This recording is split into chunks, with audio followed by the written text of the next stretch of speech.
Bismillahirrahmanirrahim. Assalamualaikum warahmatullahi wabarakatuh.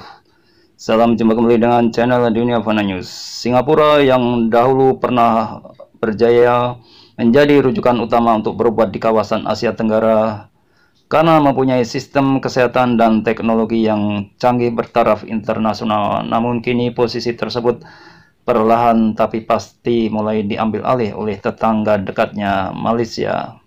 Malaysia telah mengambil alih posisi Singapura dalam hal wisata medis karena Malaysia mampu menawarkan pelayanan kesehatan yang lebih berkualitas tapi dengan biaya yang lebih terjangkau sehingga menjadi pilihan favorit warga internasional untuk berobat di Malaysia. Bahkan tak hanya itu, Malaysia juga berjaya menjadi juara dunia dalam sistem pelayanan kesehatan terbaik selama beberapa tahun terakhir ini.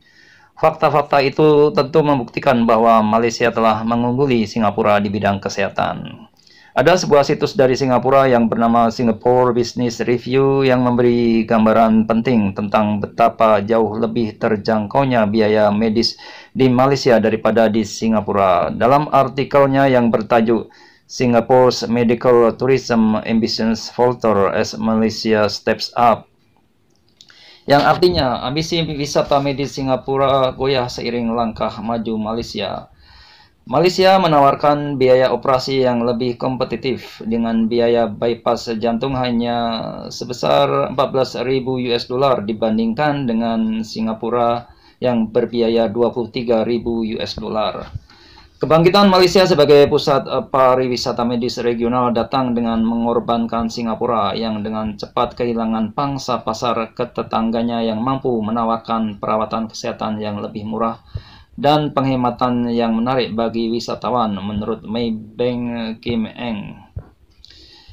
Misalnya, biaya operasi di Singapura lebih mahal daripada Malaysia dan Thailand. Biaya bypass jantung sebesar 23.000 US dollar di Singapura, meskipun pasien melalui Malaysia dan Thailand hanya perlu mengeluarkan biaya masing-masing 14.000 US dollar dan 13.000 US dollar. Proses penggantian lutut menghabiskan biaya 16.700 US dollar di Singapura, tetapi biayanya hanya 10.000 US dollar di Malaysia dan 11.000 US dollar di Thailand. Demikian pula pasien yang membutuhkan operasi bypass lambung dapat menghemat 11.400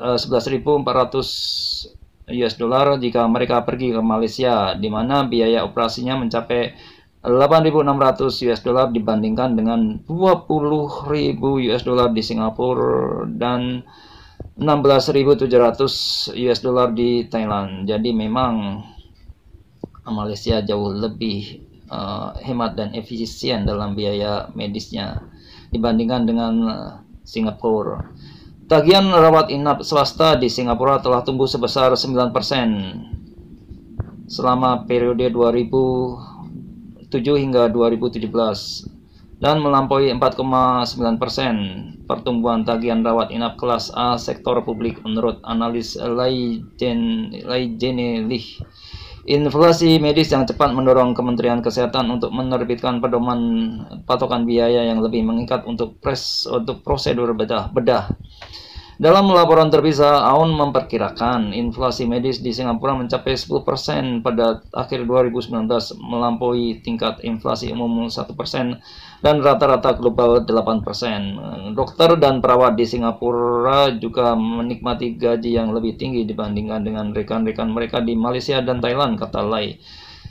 Ini menyiratkan beban biaya yang lebih berat pada penyedia layanan kesehatan kota yang dapat ditransfer ke pasien. Daya saing harga Singapura yang memudar juga sebagian disebabkan oleh Singapore dolar yang kuat dibandingkan dengan mata uang regional. Malaysian ringgit telah terapresiasi pada tingkat kurang bersahabat sebesar 21% terhadap rupiah selama tahun 2013 hingga 2018 dibandingkan dengan 34% untuk Singapore US dollar.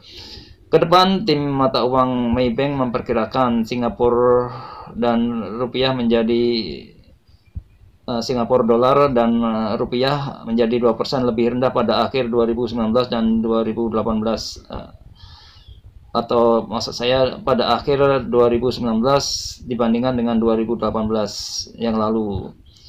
Sementara ringgit Malaysia dan rupiah datar dalam kerangka waktu yang sama, tambah analis.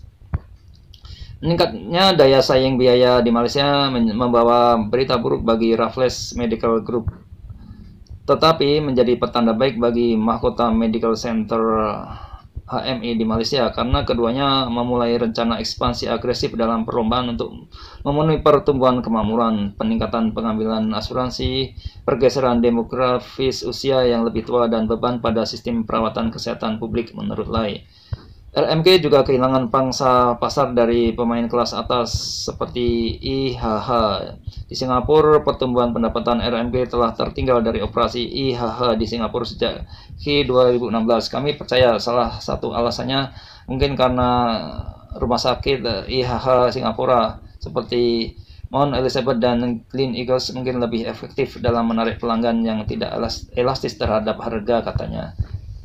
Di sisi lain, MMC Malaysia tetap dalam posisi yang baik untuk menikmati faktor-faktor industri struktural yang positif daripada pariwisata medis dengan pangsa pasar 10% di pasar pariwisata medis negara di Malaysia dan lebih dari 80.000 pasien asing setiap tahunnya.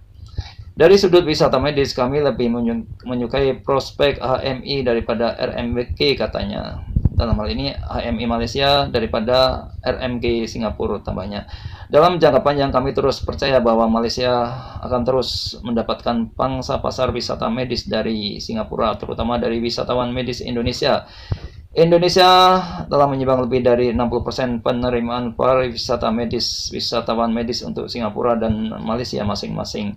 Namun Singapura masih dapat mempertahankan posisinya dalam menarik wisatawan medis berkantong tebal, terutama dalam perawatan yang lebih kompleks seperti onkologi, oftalmologi, transplantasi organ, perawatan sel induk, dan operasi saraf.